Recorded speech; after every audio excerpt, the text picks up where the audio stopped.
Mateus 7. Julgar os outros. Não julguem, para que vocês não sejam julgados. Pois da mesma forma que julgarem, vocês serão julgados, e a medida que usarem, também será usada para medir vocês. Por que você repara no cisco que está no olho do seu irmão e não se dá conta da viga que está em seu próprio olho? Como você pode dizer ao seu irmão, deixe-me tirar o cisco do seu olho, quando há uma viga no seu?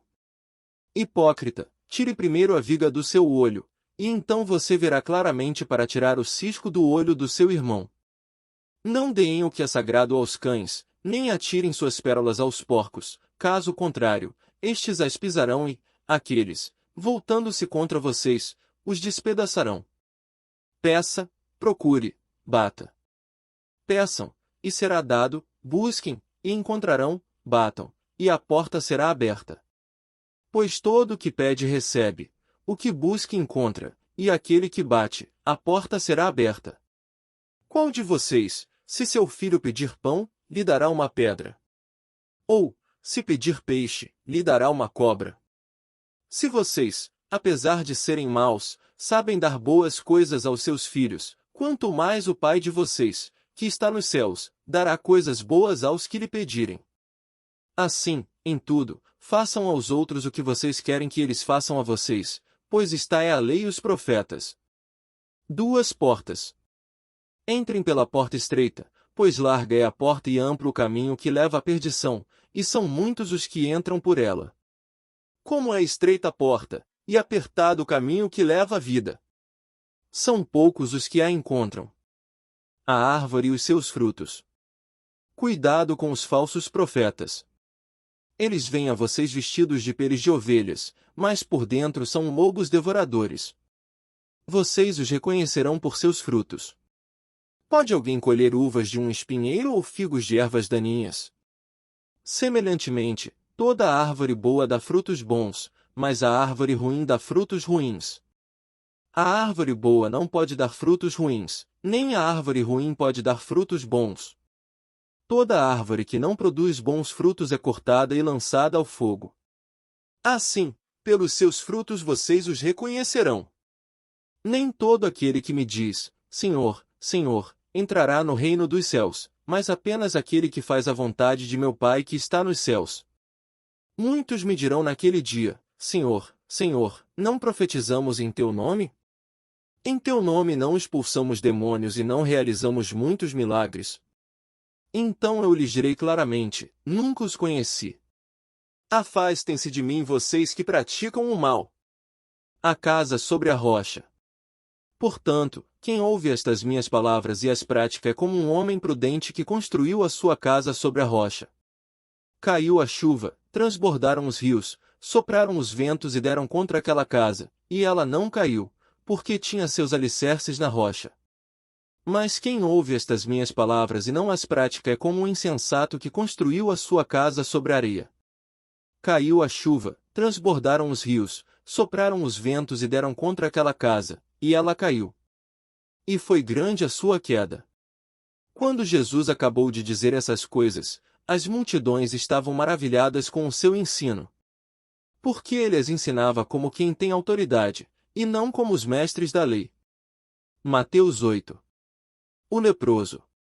Quando ele desceu do monte, grandes multidões o seguiram. Um leproso, aproximando-se, adorou-o de joelhos e disse, Senhor, se quiseres, podes purificar-me. Jesus estendeu a mão, tocou nele e disse, quero. Seja purificado. Imediatamente ele foi purificado da lepra. Em seguida Jesus lhe disse, olhe, não conte isso a ninguém. Mas vá mostrar-se ao sacerdote e apresente a oferta que Moisés ordenou, para que sirva de testemunho. A fé do oficial romano. Entrando Jesus em Cafarnaum, dirigiu-se a ele um centurião, pedindo-lhe ajuda. E disse, Senhor, meu servo está em casa, paralítico, em terrível sofrimento. Jesus lhe disse, eu irei curá-lo. Respondeu o centurião, Senhor, não mereço receber-te debaixo do meu teto. Mas diz apenas uma palavra, e o meu servo será curado. Pois eu também sou homem sujeito à autoridade e com soldados sob o meu comando. Digo a um, vá, e ele vai, e a outro, venha, e ele vem. Digo a meu servo, faça isto, e ele faz. Ao ouvir isso, Jesus admirou-se e disse aos que o seguiam, digo a vocês a verdade, não encontrei em Israel ninguém com tamanha fé. Eu digo que muitos virão do Oriente e do Ocidente e se sentarão à mesa com Abraão, Isaque e Jacó no reino dos céus. Mas os súditos do reino serão lançados para fora, nas trevas, onde haverá choro e ranger de dentes. Então Jesus disse ao centurião, vá. Como você creu, assim acontecerá. Na mesma hora o seu servo foi curado. Jesus cura muitos. Entrando Jesus na casa de Pedro, viu a sogra deste de cama, com febre. Tomando-a pela mão, a febre a deixou, e ela se levantou e começou a servi-lo. Ao anoitecer foram trazidos a ele muitos endemoniados, e ele expulsou os espíritos com uma palavra e curou todos os doentes. E assim se cumpriu o que fora dito pelo profeta Isaías. Ele tomou sobre si as nossas enfermidades. E sobre si levou as nossas doenças.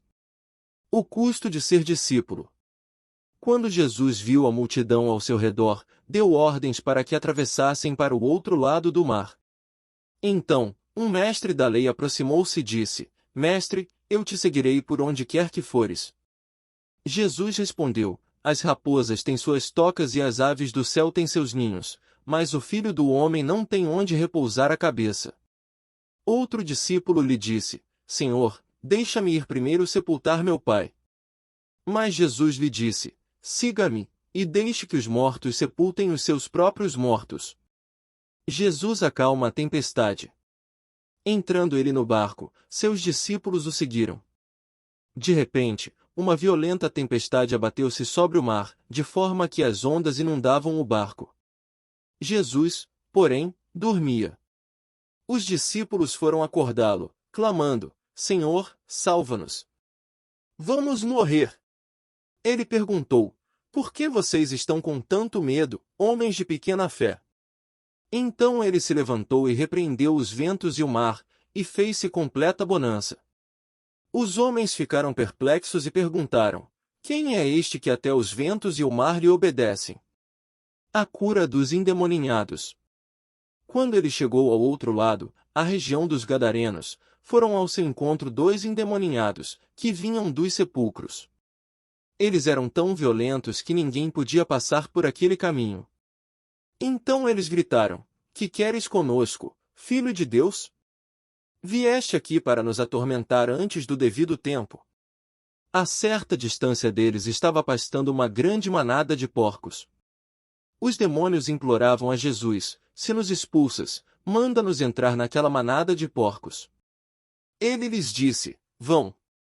Eles saíram e entraram nos porcos, e toda a manada atirou-se precipício abaixo, em direção ao mar, e morreu afogada. Os que cuidavam dos porcos fugiram, foram à cidade e contaram tudo, inclusive o que acontecerá aos endemoninhados. Toda a cidade saiu ao encontro de Jesus, e, quando o viram, suplicaram-lhe que saísse do território deles.